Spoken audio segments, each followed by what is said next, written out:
بسم اللہ الرحمن الرحیم۔ دوستو، اللہ کا بہت بہت بڑا احسان ہے کہ اس نے ہمیں قرآن پاک عطا فرمایا جو زندگی گزارنے کا صحیح طریقہ ہے۔ ان احکام پر عمل کیا جاوے، ان ہدایتوں پر، نصیحتوں پر عمل کیا جاوے تو دنیاوی زندگی بھی سکون اور آرام سے گزرے، اور مرنے کے بعد بخشش و مغفرت اور جنت انشاءاللہ العزیز ہے۔ وہ تو صرف اور صرف مسلمانوں ہی کے لیے ہے، اور صرف یہی نہیں کہ ہم کو ایمان سکھلایا گیا ہے اور اللہ تعالی کی عبادت سکھلائی گئی ہے، بلکہ زندگی میں جس کام کی بھی ہم کو ضرورت پڑتی ہے ہر کام کا صحیح طریقہ بتایا گیا ہے۔ اب ہم اگر دین سیکھیں گے، اس کو جانیں گے، اس پر عمل کریں گے، اور اگر دین نہیں سیکھیں گے یا تو اپنی سمجھ سے عمل کریں گے، یا آس پاس میں جو کچھ رواج ہے اس پر عمل کریں گے، یا کوئی اور شیطان اور دشمن انسانیت جو طریقے ایجاد کریں گے، جن طریقوں کو وہ رواج دیں گے، انہی پر ہم بھی عمل کرنے لگیں گے۔ اس واسطے دین کی ہر بات سیکھو، زندگی کے ہر حال سے متعلق، زندگی کی ہر حالت سے متعلق اللہ کے رسول کی ہدایتیں سنو، سمجھو، اور جب وقت آوے اس پر عمل کرو۔ اور ابھی اللہ نے ایک بات دل میں ڈالی، وہ آپ کی امانت ہے، میں آپ کو پہنچاؤں۔ جی ہاں، دیکھو، ہم دین کو عام کرنا چاہیں تو ہمیں چاہیے کہ ہم خود صحیح سمجھ کر اور اس پر عمل کر کے دکھاویں۔ جب ہم صحیح سمجھ کر اور صحیح عمل کر کے دکھائیں گے تو اس سے ایک ماحول بنے گا، ماحول، اور دوسرے لوگ ہمارے عمل سے ہی سیکھیں گے، اور ہمارا عمل دیکھ دیکھ کے وہ خود بھی ایسا ہی کریں گے۔ اس لیے خاص طور سے ان لوگوں کو جن کو اللہ تبارک و تعالیٰ نے دین کی فکر دی ہے اور جن کو دین کی سمجھ دی ہے، انہیں چاہیے کہ وہ خود بھی عمل کرے، شادی بیاہ کا وقت آوے تو خود صحیح عمل کرے، صحیح کرے، غمی کا وقت آوے تو اس پر سے عمل کرے، اسی کے مطابق عمل کرے، اپنا رہنا سہنا کھانا پہننا سب اس کے مطابق کرے، تو انشاءاللہ العزیز دین کا ایک ماحول بنے گا۔ جی ہاں،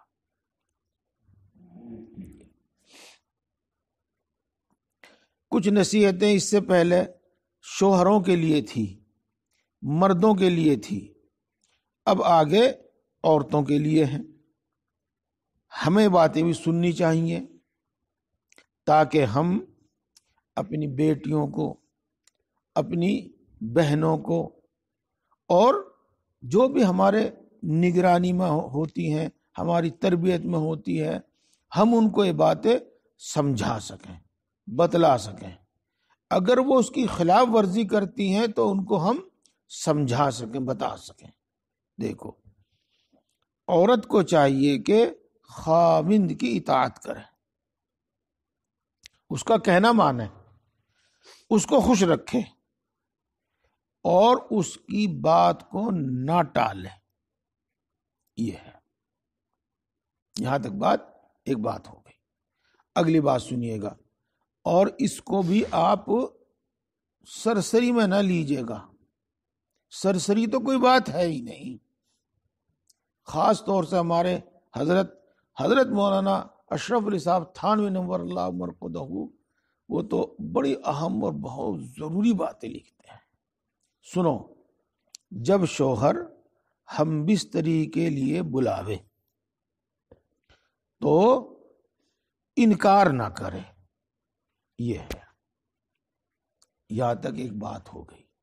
اب میں آپ کو ایک دوسرا مسئلہ بتلاؤں، بالکل عقل کے خلاف اور بالکل الٹا. اور وہ کیا ہے؟ موجودہ قانون یہ ہے حکومت کا، دوسرے ملکوں کا، کہ اگر شوہر عورت سے ہم بستری کرنا چاہے اور عورت انکار کرے اور شوہر پھر بھی کر لے تو اس پر بھی عصمت دری کا مقدمہ دائر ہو سکتا ہے. اس پر بھی عصمت دری کا مقدمہ، زنا بالجبر کا مقدمہ چل سکتا ہے اس پر بھی. یہ ہے. تو دیکھو، عورتوں کو ایسا نہیں کرنا چاہیے.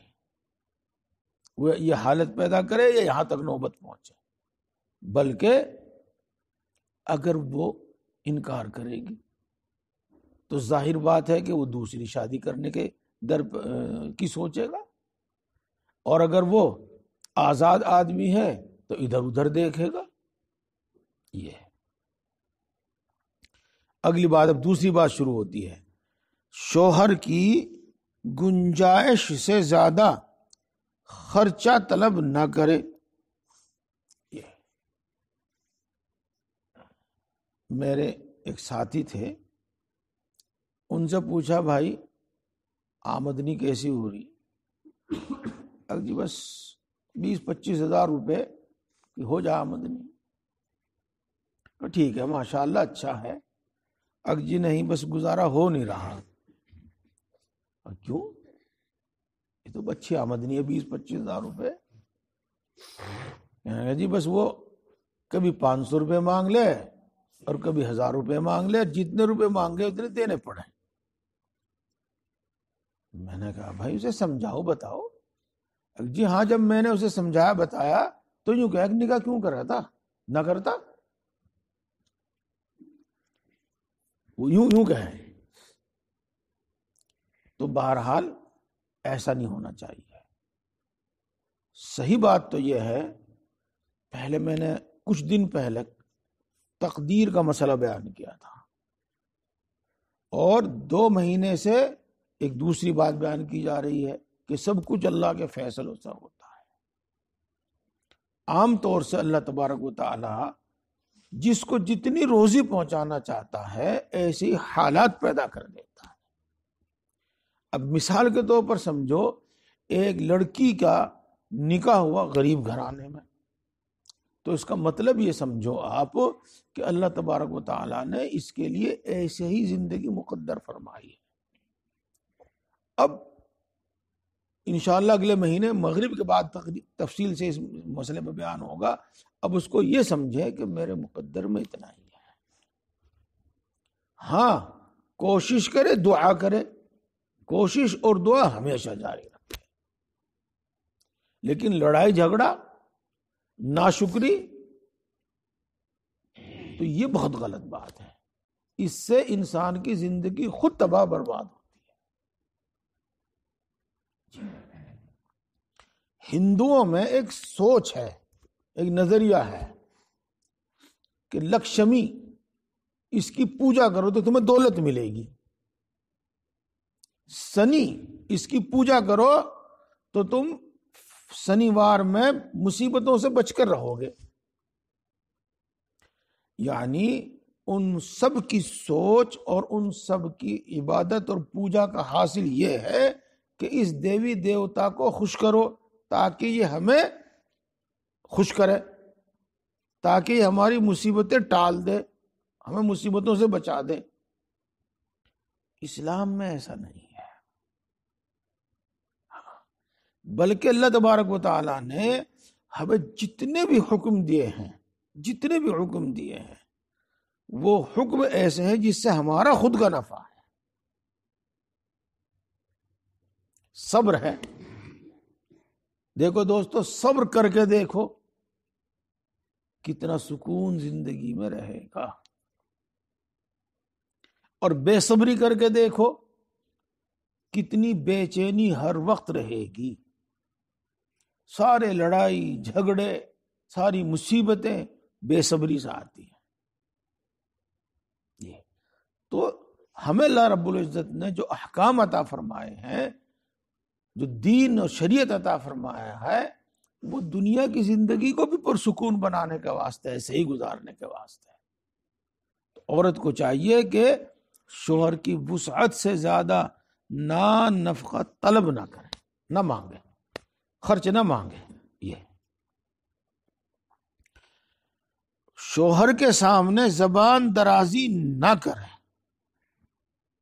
اس کا مطلب تو آپ خود ہی سمجھ گئے ہوں گے، لیکن یہ کتنی بری بات ہے. اس کو میں ایک حدیث پاک، قصہ ہے تو وہ قصہ ہی، لیکن حدیث پاک سناتا ہوں.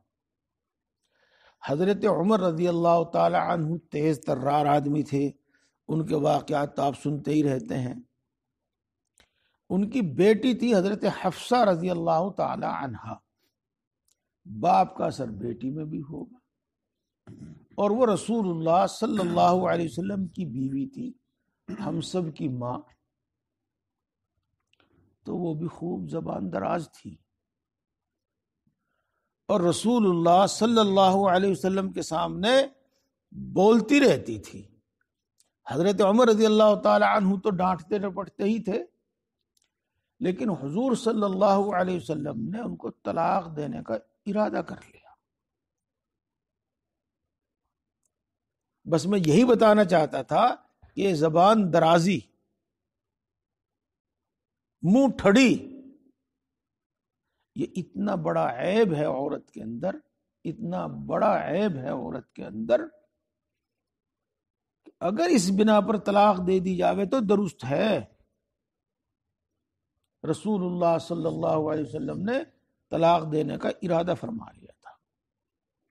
لیکن بات کچھ بھی ہو، حضرت جبریل علیہ الصلاۃ والسلام نے حضرت نبی پاک صلی اللہ علیہ وسلم سے فرمایا کہ حفصہ جنت میں آپ کی بیوی ہیں. حفصہ جنت میں آپ کی بیوی ہیں، یعنی ان کو طلاق مت دیجیے. یہ زبان درازی بری بات ہے. یہاں ایک بات اور سن لیجیے. ایسے ہی میرے بھائیوں، بڑوں کے سامنے زبان درازی نہیں کرنی چاہیے. مرد ہو یا عورت ہو، بڑوں کے سامنے چھوٹوں کو زبان درازی نہیں کرنی چاہیے. اپنی بات ادب اور سلیقے سے کہہ دینی چاہیے. اگر بڑے کے سمجھ میں آ گئی، مان لی، سبحان اللہ الحمدللہ.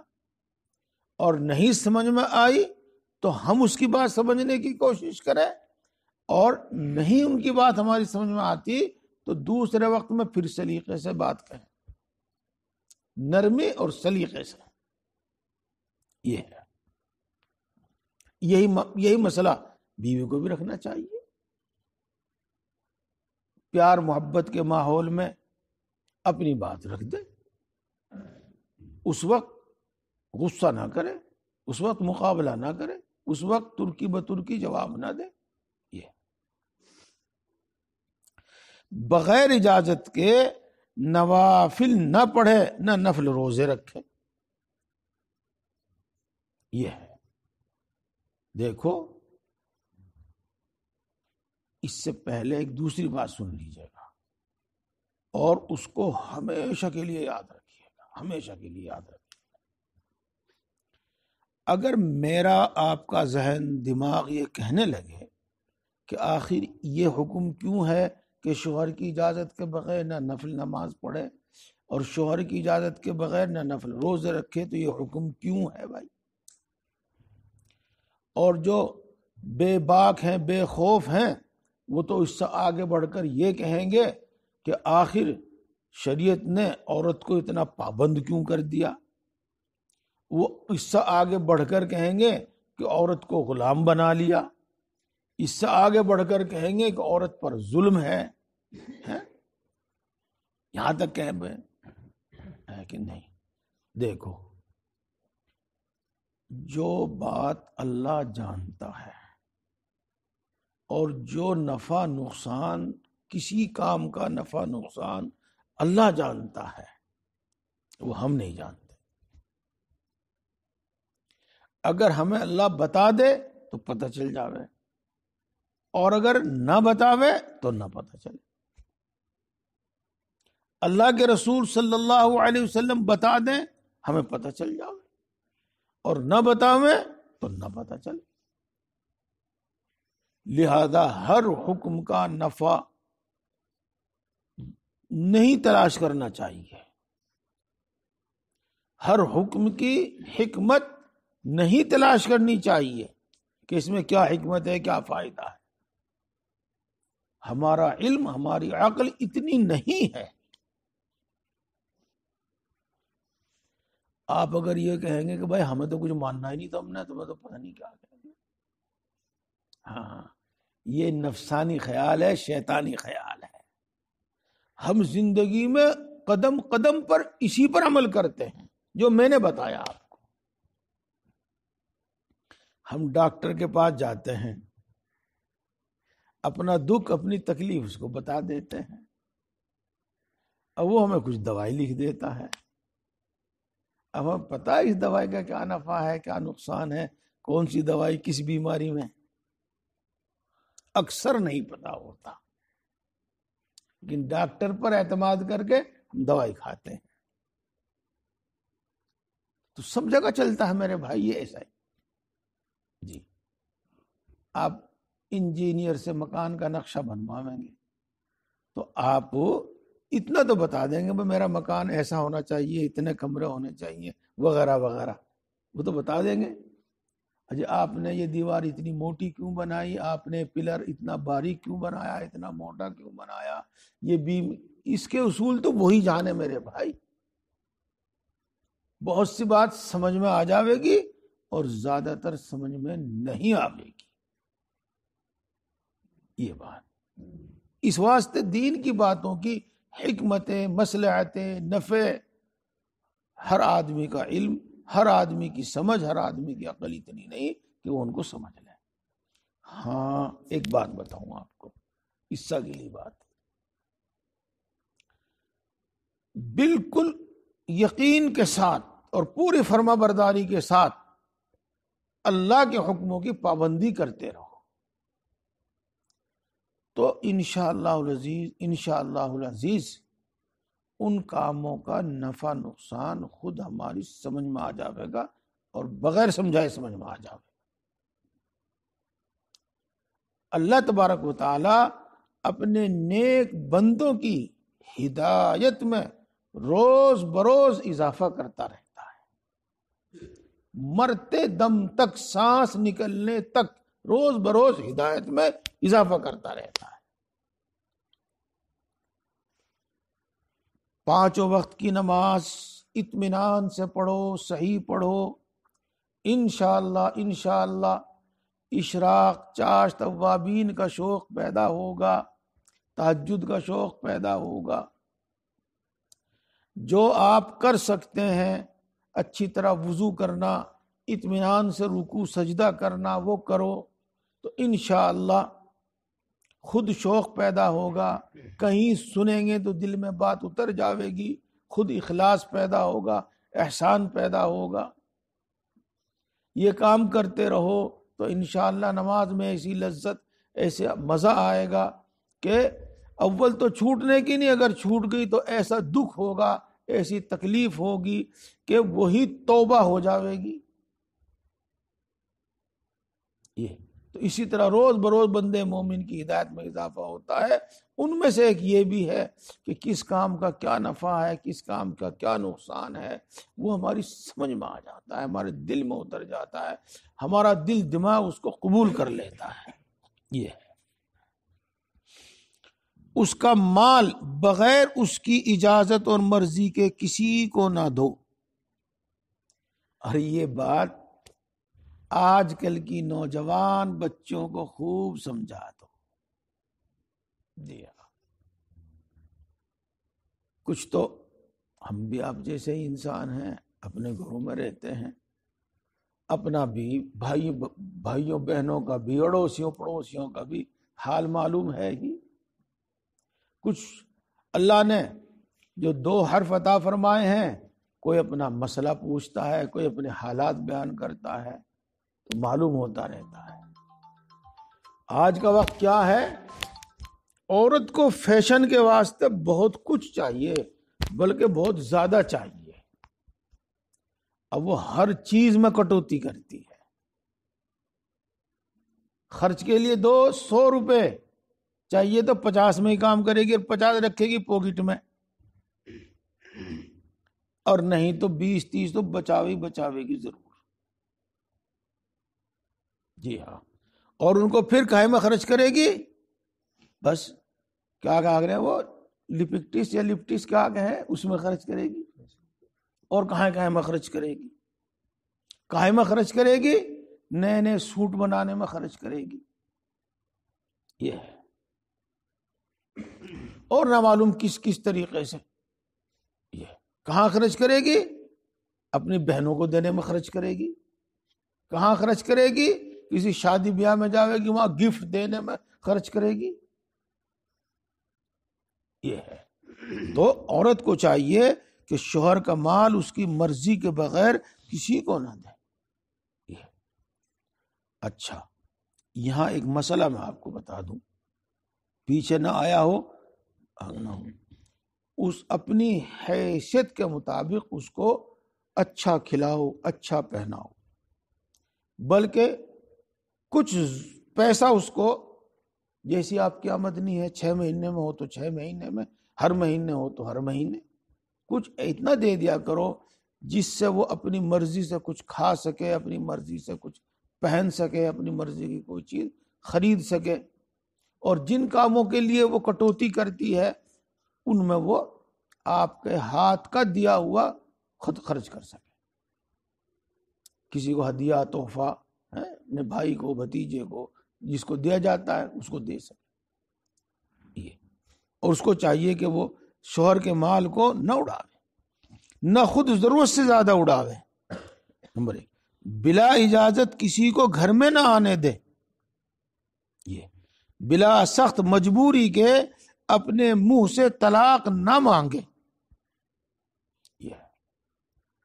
تو یہ سب باتیں ہمیں اپنی بہنوں کو، بیٹیوں کو سمجھانی چاہیے، پڑھانی چاہیے، بتانی چاہیے. اب ایک بات اور سنو، اور اسے میں پڑھ کے پھر بات ختم کرتا ہوں. جی، بیوی کو بھڑکا کر میاں سے لڑا دینا، یا بیوی کو بھڑکا کر میاں بیوی میں نفرت پیدا کر دینا بہت بڑا گناہ ہے. بیوی کو بھڑکا کر میاں سے لڑا دینا، میاں بیوی میں لڑائی کرا دینا، یا بیوی کو بھڑکا کر میاں بیوی میں نفرت ڈال دینا بہت بڑا گناہ ہے. یہ ہے. دیکھو، کبھی تو شوہر کو بھڑکایا جاوے بیوی کے خلاف، اور کبھی بیوی کو بھڑکایا جاوے شوہر کے خلاف. اور اس میں دور نہ جائیے، یہ سب سے پہلے کام گھر کے اندر سے ہوتا ہے. چاہے ساس کرے، چاہے ننند کرے، چاہے دیور کرے، دیورانی کرے، جیٹھ کرے، جٹھانی کرے، سب سے پہلے وہاں سے چلتا ہے. یہ یعنی اپنے متعلقین اور اپنے قریبی لوگوں سے. جی ہاں، آج کل اللہ کی پناہ، اللہ کی پناہ، کچھ تو حالات ہیں ایسے. سب سے زیادہ بات یہ چلتی ہے، میاں کے سامنے تو یوں کہیں گے تیری بیوی فلانے سے بات کرے. جی، اور بیوی کو کیا کہیں گے کہ تیرا شوہر فلانی سے بات کرے. یہی ہے وہ بھڑکانے والی بات، یہ ہے وہ بھڑکانے والی بات. اور نہ معلوم کیا کیا ہے. بہرحال دیکھو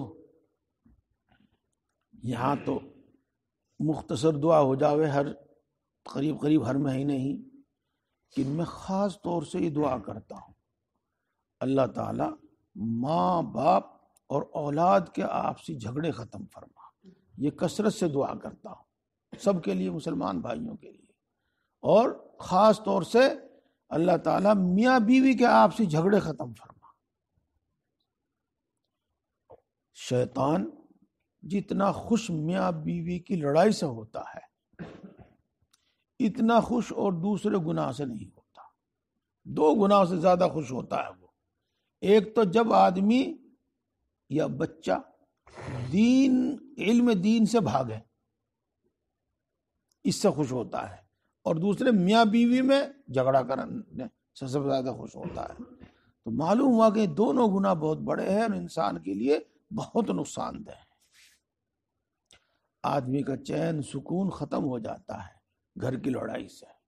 جب چین سکون ختم ہو جاتا ہے، جس کو آج کل کہتے ہیں ہر وقت دماغ میں ٹینشن رہنے لگتی ہے، تو نہ دکان پہ صحیح کام ہو، نہ مزدوری میں صحیح کام ہو، نہ نوکری میں صحیح کام ہو، نہ نوکروں سے صحیح کام لے سکے، نہ دوست احباب سے صحیح بات کر سکے۔ یہی، اور ٹینشن میں آ کے کیا الٹی سیدھی حرکتیں کر جاوے آدمی، وہ الگ بات ہے۔ اور طلاق ہو جاوے اور پھر اس سے کتنا لمبا مسئلہ کھڑا ہوتا ہے، وہ الگ بات ہے۔ یہ اس واسطے اس طرح کی حرکت ہرگز نہیں کرنا چاہیے، یہ کبیرہ گناہ ہے۔ بلکہ جو بھی کچھ بات ہے، معاملہ ہے، اس کو چھپا کر رکھنا چاہیے۔ کوئی خاص بات ہے، ایسی بات ہے تو نرمی سے، ہمدردی سے مطلع کر دے، وہ الگ بات ہے۔ اللہ تعالی ہم سب کو صحیح سمجھ اور عمل کی توفیق عطا